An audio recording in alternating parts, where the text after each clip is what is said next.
Assalamualaikum warahmatullahi wabarakatuh.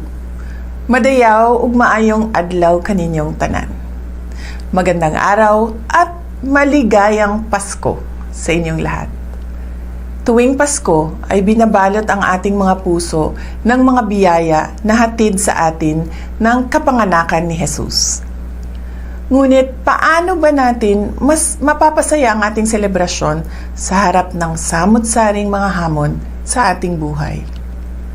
Mga kababayan, magiging mas makabuluhan ang Pasko kung ibabahagi natin ang mga biyaya ng Diyos sa ating kapwa, lalo na sa mga nahihirapan sa buhay, mga may karamdaman, mga ulila at walang tahanan, mga biktima ng sakuna at karahasan, at mga sektor na dumaranas ng kapabayaan.